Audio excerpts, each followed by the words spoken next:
Okay, so examples 14 and 15, there's not that much for me to talk about. They're actually, some of them are readable. They're more kind of concept-based.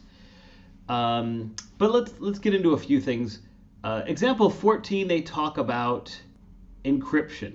So suppose I have some message and I want to map it from a plain text message into a what we call a ciphertext message that somebody who received it couldn't read unless I wanted them to. That is, unless they knew the mapping.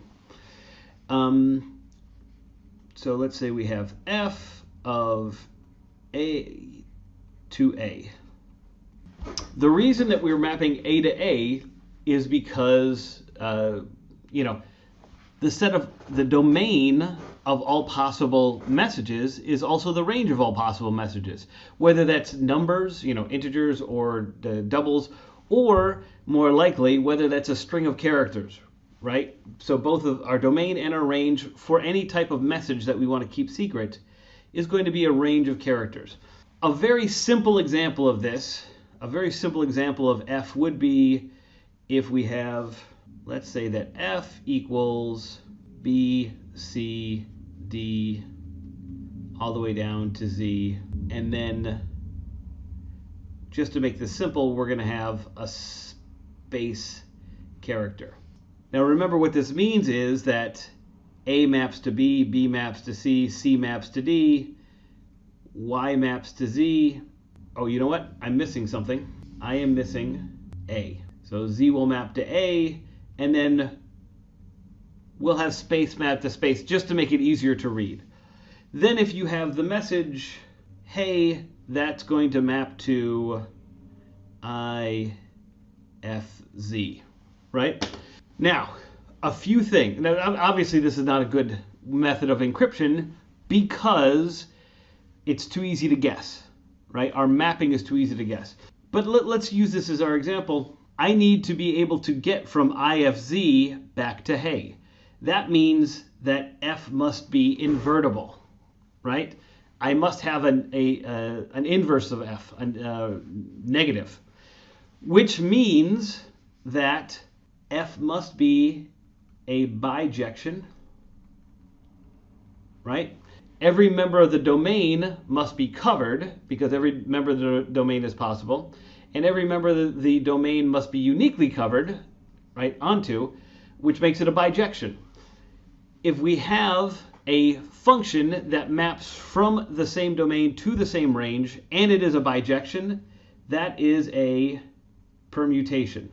So all standard encryption is a permutation. It has to be a permutation so that you can reverse it. And then the trick is, how do you come up with a permutation such that it's difficult to guess the value? And what you do is you make it a very large key set so that they have to try lots of different keys. This is not a cryptography class, and we probably won't get to that this semester, although it is in your book if you're interested in that. So that's example 14. That's all you really need to take from example 14 for what we're doing. Now, example 15 is hashing. Now, hashing is the mapping of any sized value down to a smaller value. So, any number of digits down to 5 digits or 2 digits or 1 digit. We've talked before, I think, about using modulus as hash, right? So if you do anything mod 10, the result's always going to be between 0 and 9. Doesn't matter what number you input into it. Hashing comes up a lot in what we call digital signatures and certain types of encryption. For the purposes of what we're doing in this class, don't worry about it. There are a couple of homework problems on hashing, but that's just going to be defining a function and then using the function. So the fact that they're hashing functions isn't important. I do suggest you take some time and look up hashing. There are a lot of really interesting applications for it. And hashing does come up in your CS22 class, right? The hash data structure. So I don't know if you guys have seen that yet, but it will come up. But for the purposes of what we're doing in CS61, we don't need to worry about hashing any more than that. Okay? That's all we have for examples 14 and 15.